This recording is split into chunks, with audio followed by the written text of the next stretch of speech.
Salut les peintouilleurs, bienvenue dans cette nouvelle vidéo de peinture pendant laquelle je vais vous présenter une recette très rapide pour peindre du métal oxydé. L'objectif aujourd'hui, c'est donc de vous présenter comment j'ai peint facilement et rapidement le métal qu'on peut voir sur ce Skaven pour Blood Bowl. Alors le métal de l'épaulette est fini, là-haut c'est terminé, là il me reste les éclaircissements à mettre, par contre là c'est pas du tout fait, puis les jambières sont pas faites non plus, on les fera pendant cette vidéo. Donc aujourd'hui c'est bien du TMP, du True Metal Painting, on va utiliser des peintures qui contiennent des vrais pigments métalliques, c'est pas du NOME, du non-métallique métal. Si vous n'êtes pas encore bien familiarisé avec ces deux concepts, je vous note dans la description le lien vers vers deux articles de mon blog qui vous présentent ces deux techniques. En parlant de description, vous trouverez dedans tout le matériel que je vais utiliser, donc les peintures, le matos, alors que ce soit la poignée de peinture qui est une exclusivité de la boutique Minisocle, le pinceau Da Vinci Maestro que je vends aussi sur la boutique Minisocle, la peintouillette, qui me sert à nettoyer et à décharger mon pinceau, c'est aussi une exclusivité Minisocle, c'est un tissu absorbant qui est lavable et qui est réutilisable, donc c'est beaucoup plus écologique et beaucoup plus économique que le papier absorbant jetable. Vous trouverez aussi dans la description plein de manières de me soutenir si vous en avez envie, alors notamment en rejoignant ma page Patreon.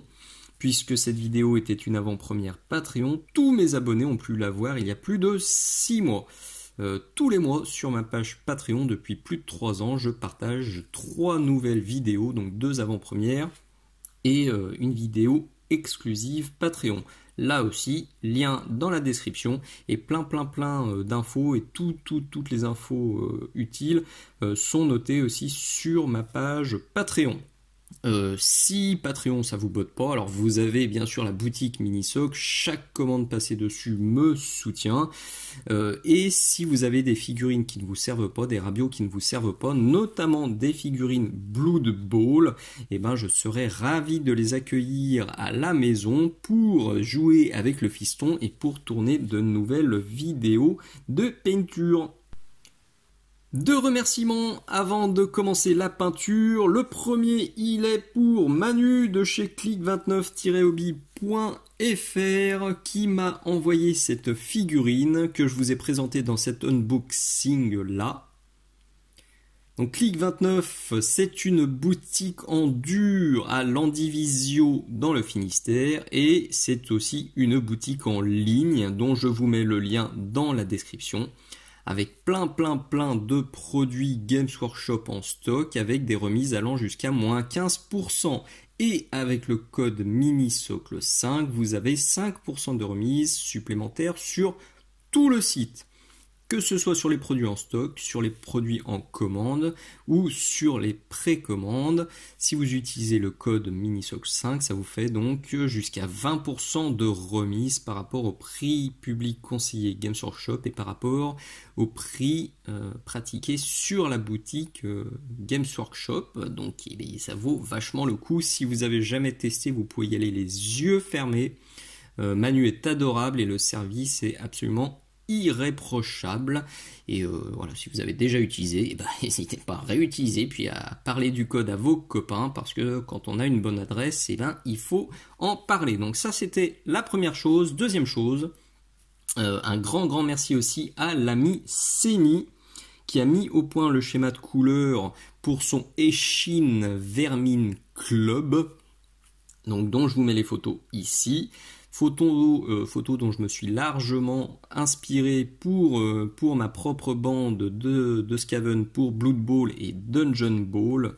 Donc si vous ne connaissez pas le boulot de Seni, n'hésitez pas aussi à regarder ce qu'il fait sur Facebook et sur Instagram, parce que ça décroche la mâchoire. Il est vraiment très bon techniquement et artistiquement. C'est quelqu'un que j'apprécie énormément parce qu'il a l'audace de tester des trucs assez foufou que personnellement j'oserais jamais tenter, et pourtant le résultat à chaque fois est dingue, et c'est un artiste que j'adore. Donc si vous le connaissez pas, n'hésitez pas aussi à le suivre, vous en prendrez plein les mirettes. Allez, c'est parti. Donc je pense que pendant ce tuto on va se faire le triangle qui est là, et puis de toute façon en parallèle je vous montrerai aussi comment j'avance sur les autres zones métalliques, puisqu'il me reste quasiment plus que ça à faire. Donc toute la figurine avait été sous-couchée en noir. J'ai repassé, vous le voyez ici, le symbole bien noir, bien joli, bien propre, avant d'appliquer 2 couches de gunmetal de chez Army Painter. Vous pouvez, si vous le souhaitez, partir sur quelque chose de plus clair. La méthode et le déroulé de la recette seront les mêmes. Je pense d'ailleurs que Seni était parti sur quelque chose de beaucoup plus clair que le gunmetal. Vous avez par exemple le plate mail metal qui pourrait parfaitement faire l'affaire, et au contraire, sur des zones comme ça que j'ai déjà basées, j'ai mis du gunmetal plus une goutte de noir. Comme ça, les métaux d'en haut sont tout de suite plus clairs dès la couche de base, plus clair que ce qu'on a en bas. Comme ça, on gagne déjà du temps, et comme ça va être une méthode, une recette très très très rapide, tout ce qu'on peut gratouiller comme étape et comme temps de peinture, c'est bon à prendre. Une fois que c'est bien sec, je sors du Strong Tone de chez Army Painter. Alors je sors un pinceau pas tip top, je vous le dis à chaque fois, pour les shades, les contrastes, les peintures un peu épaisses, un peu violentes. N'utilisez pas de bons pinceaux parce que ça a quand même tendance à les défoncer. Donc là je le dilue à peine, alors je vais faire gaffe, je vais me caler, désolé, je vais sortir un tout petit peu du cadre. Je vais quand même essayer de pas aller trop loin, mais je voudrais bien ne pas déborder sur l'armure verte qui est terminée.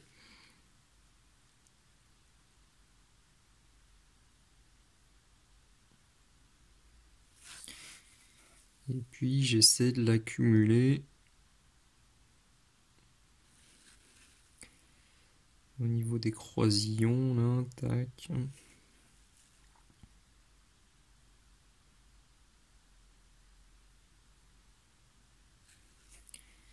Ici, alors comme j'y vais très léger et que la surface est petite, et assez lisse, je pense qu'il faudra 2 passages.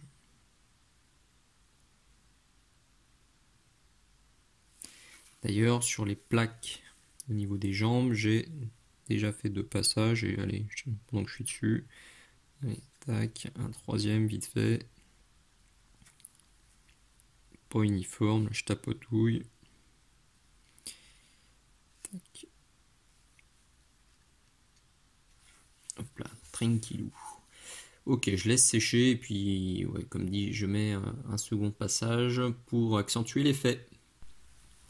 Le Strong Tone a déjà bien assombri et donné un petit côté patiné sympathique à notre métal. Alors on voit bien ici, ça s'est bien accumulé autour des rivets et ça rend très bien. Là aussi, là sur la petite bouboulette. Et puis à l'arrière, on est pas mal du tout. Alors à ce moment, 2 options. Alors soit vous passez tout de suite à l'oxydation avec le Doombull Brown, ce que je vais vous montrer sur la séquence suivante, soit si vous avez des grandes surfaces de métaux, et ou si vous voulez travailler votre métal un peu plus que moi, parce que moi là je veux vraiment y aller à l'arrache, sortez un marron foncé comme ça, par exemple le marron chocolate, ajoutez une petite pointe de noir, et retouchez vos ombres, si vous le souhaitez. Alors, mon mélange il est là, parce que je m'en étais servi aussi sur les tissus. Alors ça peut être aussi très utile, vous voyez, pour ça, hein, par exemple, parce que on a un tranchant qui est bien net. Enfin, on a une démarcation bien nette entre le tranchant qui est là et une zone qui est plus plate. Et ça, les shades, eh ben, ça a tendance à pas du tout le marquer. Donc, une fois de plus, hein, je le redis, si vous le souhaitez, si vous voulez passer plus de temps, mais c'est totalement facultatif. Là, je le fais parce que j'ai le mélange sous le nez.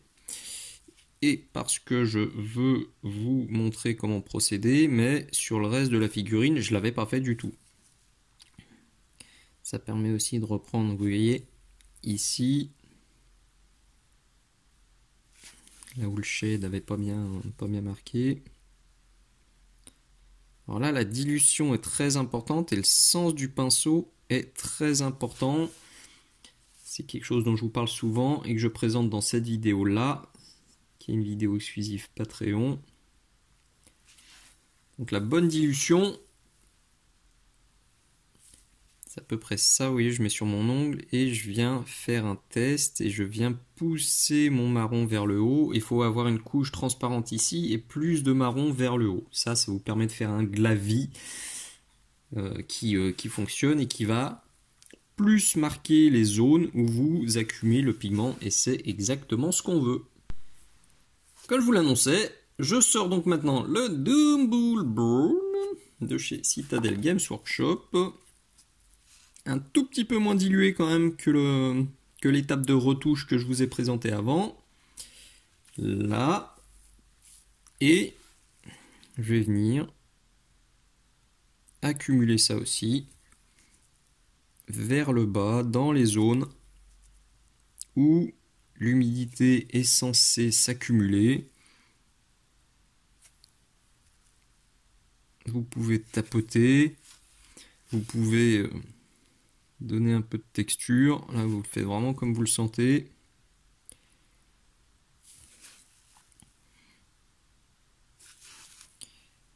Il faut le faire là aussi. Tac, tac, tac. Oui. Tac. Je viens le pousser. Et puis je tapote. Tout simplement.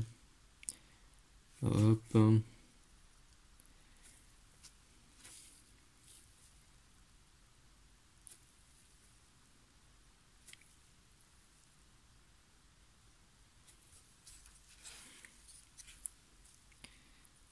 Tac. Là aussi, j'utilise un pinceau qui n'est pas en grande forme. C'est toujours le même. Ça sert à rien d'utiliser un truc de dingue pour ce genre de travail, puisque là j'abîme la pointe qui est déjà abîmée de toute façon. Ouh, là il y en a un peu trop quand même.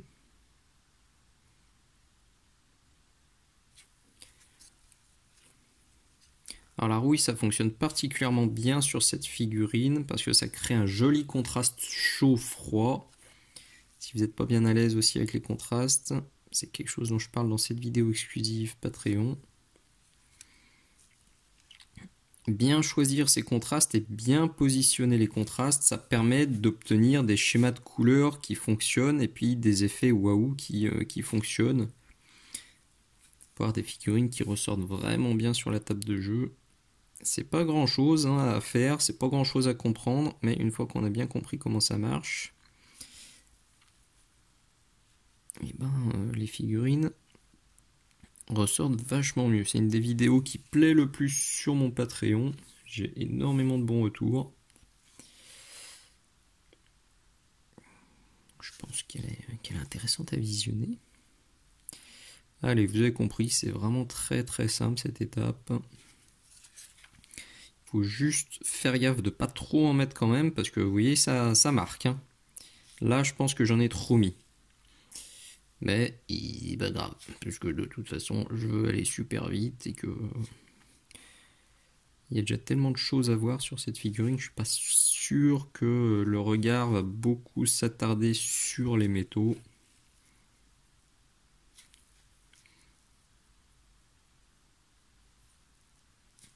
J'ai fait en sorte de bien hiérarchiser la lumière et de bien jouer sur le point focal. Ça aussi, c'est le sujet d'une autre vidéo, celle-là. Pour, du coup, bien attirer le regard vers le haut, sur la tête, sur cette épaulette, et du coup, très honnêtement, ce qui se passe autour. Alors oui, quand on regarde vraiment de près la figurine, avec attention la figurine, ça, on voit le reste. Mais au premier coup d'œil, c'est tout le haut, c'est la tête qui attire l'œil, c'est l'œil du Skaven qui attire, c'est la hiérarchisation de la lumière sur la queue. Donc franchement, ce qui se passe au niveau des jambières, il faudra vraiment tourner et retourner la figurine plusieurs fois pour que quelqu'un vous dise « Ah mais là, c'est un petit peu torché ». Eh oui, mais ça se voyait pas. Allez, je fais ça un petit peu de partout et on pourra passer à l'étape suivante. Ça commence à être bien mignon et on va accentuer la rouille et donner plus de profondeur avec du Troll Slayer Orange. Il est là sur la palette nette. Alors là, je cherche un pinceau là. Un pinceau avec une meilleure pointe parce que là, je vais quand même appliquer des petits points, des petites zones beaucoup plus réduites. Alors, Dim, il va essayer de se caler. Il va se taire un peu. Il y en a. Et pouic. Pouic. Sous le petit clou. Pouic. J'arrête les pouics.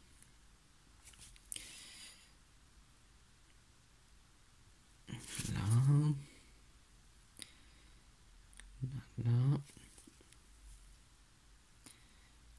Là, là, là, là, là, là. Stop.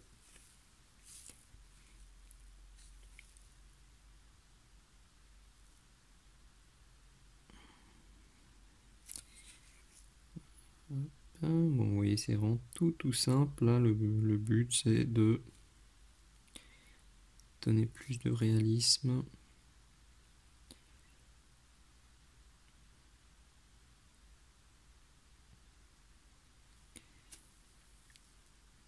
Parce que la rouille, c'est jamais que d'une seule couleur. Oh là là, je crois que j'étais pas du tout à l'écran. Désolé. Je me suis laissé emporter. Hop. Alors, là-haut, ouais, décidément. Tac, tac, tac. Alors, j'ai assez peu travaillé le tranchant parce que il va se prendre une grosse giclette de sang. C'est prévu, c'est annoncé depuis le début. Tac, tac, tac.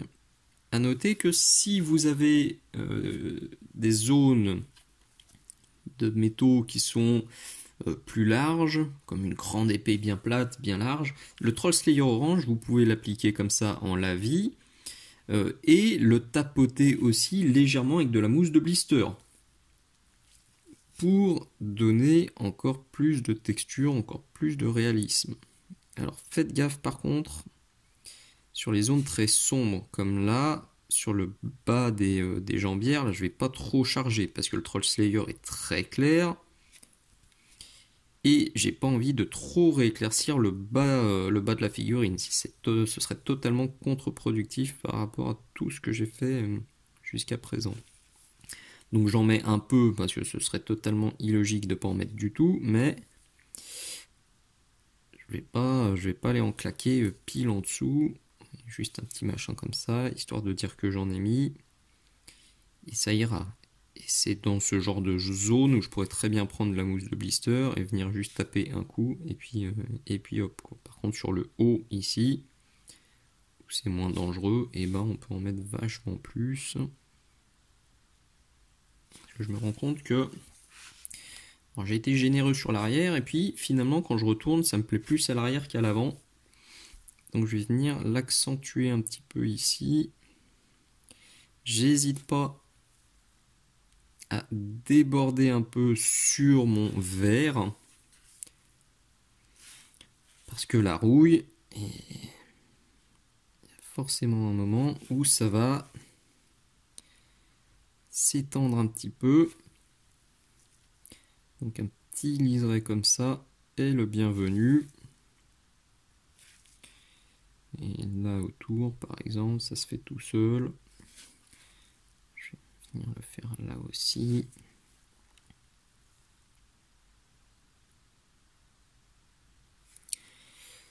Bref, vous avez compris, vous faites ça gentiment et vous vous arrêtez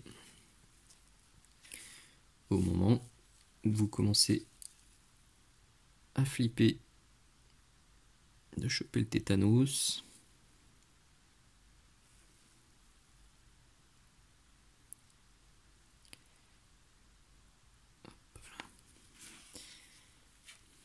Voilà. On pourrait parfaitement s'arrêter là, mais je vais quand même reprendre quelques détails et ajouter, enfin reprendre les arêtes aussi, avec de la peinture pour aérographe, l'argent métallique P063 de chez Valero Prince Auguste. Pourquoi de la peinture pour aéro? Je vous le dis dans tous mes tutos TMP, parce que les peintures pour aéro, les pigments métalliques sont beaucoup plus fins. Donc on peut faire des petits battle damage et des petits détails beaucoup plus facilement qu'avec d'autres peintures métalliques. Donc ça vous le retrouvez bien sûr sur la boutique Minisocle et sur ma palette. Et maintenant j'ai oublié de le mettre, donc je vais le mettre tout de suite. Et aussi, si vous regardez bien les photos de Ceni, notamment celle-là, et ben vous voyez qu'il a aussi par endroits rajouté des nuances de vert ultra punchy. Pour ça, je pourrais utiliser du mood green, mais alors moi je vais pas le faire parce que je trouve qu'il y a déjà pas mal de couleurs sur cette figurine. En tout cas, je le fais pas sur celle-là, mais c'est pas exclu que sur de prochaines, j'en rajoute un petit peu. Ça peut rajouter encore un peu de nuances sympas, un petit peu de réalisme, un peu de vécu. Donc gardez ça en tête. Vous pouvez aussi rajouter un vert punchy pour encore plus customiser votre pitou. Cette fois, il est bien sorti. Très très très légère dilution. Là, je décharge bien sur ma pintouillette. Alors, sur une autre pintouillette d'ailleurs, c'est une question qui revient souvent. Vous le savez, quand je peins avec des pigments métalliques, j'utilise un pinceau différent, j'utilise un petit gobelet différent et j'utilise une autre pintouillette parce que je ne veux pas avoir plein de pigments métalliques qui se baladent sur ma pintouillette. Donc, c'est une seconde. Ça évite de, quand on repasse aux peintures non métalliques, ça évite de se retrouver avec des paillettes de partout. Et de se retrouver avec des figurines disco Bee Gees. Donc là, je vais juste, je sais pas, c'est déchargé. Je vais juste venir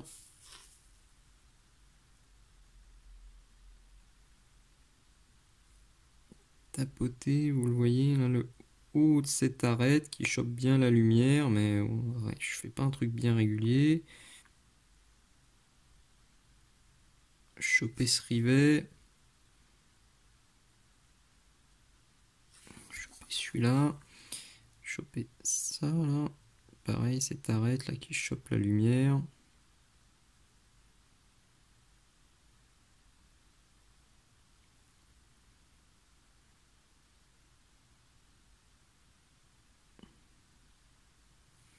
C'est pas obligatoire, mais vous avouerez que ça, tout de suite, ça améliore énormément le rendu et l'effet waouh. Ça prend quelques secondes, donc si vous voulez bien faire cette étape-là, franchement, je vous encourage à le faire. La figurine sera beaucoup plus jolie. Et voilà le résultat final. Je vous mets aussi une petite photo. Encore que là, j'avoue qu'à la caméra, le rendu est tout à fait proche de ce que j'ai en main. Autant pour le bleu, pour l'armure, j'avais vraiment galéré parce que la caméra est assez capricieuse avec les teintes de bleu et de vert. Autant là, sur le métal, vous voyez, on chope bien toutes les nuances, on chope bien les ombres, les éclaircissements. Ça rend nickel, donc je pense que ce sera un tuto utile. C'est surtout le genre de tuto que j'aime beaucoup parce que chacun peut bidouiller à sa sauce. Celui qui voudra aller encore plus vite que moi sautera la seconde étape sur la rouille. Celui qui veut aller moins vite que moi et mieux travailler rajoutera des ombrages, rajoutera encore une étape de rouille. En tout cas, là, ça vous fait une excellente base, on va dire médiane, c'est un niveau intermédiaire, on va dire que c'est du très bon tabletop. Et si vous arrivez à faire déjà ça sur tous vos pitous, ça vous ferait une très belle armée. En tout cas, moi, pour ma petite bande de Blood Bowl, là, ça va bien fonctionner. Donc j'y suis bien content. Encore un immense merci à Manu de chez click29-hobby.fr. N'hésitez surtout pas à tester la boutique si vous ne connaissez pas encore et à faire tourner le code MiniSocle5 et à en parler aux amis. Ça soutient une chouette boutique, le service est absolument irréprochable, sinon je vous le conseillerais pas, j'ai 100% confiance en Manu, donc vous pouvez y aller les yeux fermés. Voilà, et puis une fois de plus, si cette vidéo vous a plu, pensez bien s'il vous plaît à mettre un petit pouce vers le haut, pensez à vous abonner, pensez à partager, à en parler aux copains, pensez aussi à mettre un petit merci, un bisou, un poutou dans les commentaires de temps en temps, ça fait beaucoup de bien au moral et à la motivation. Je rappelle que ma chaîne YouTube est 100% gratuite, 100% publique et pas du tout monétisée. Je touche rien du tout avec tous les tutos que je partage sur YouTube. Tout ce que je demande en retour, c'est des bisous, des poutous, des merci, de l'amour et puis des partages, surtout des abonnements. C'est ce qui me montre que mon travail vous plaît et qu'il y a un intérêt à continuer à partager tout ça gratuitement sur YouTube. Donc pensez-y s'il vous plaît. Allez, merci d'être allé jusqu'au bout de cette vidéo. Je vous dis à très bientôt. Ciao, ciao.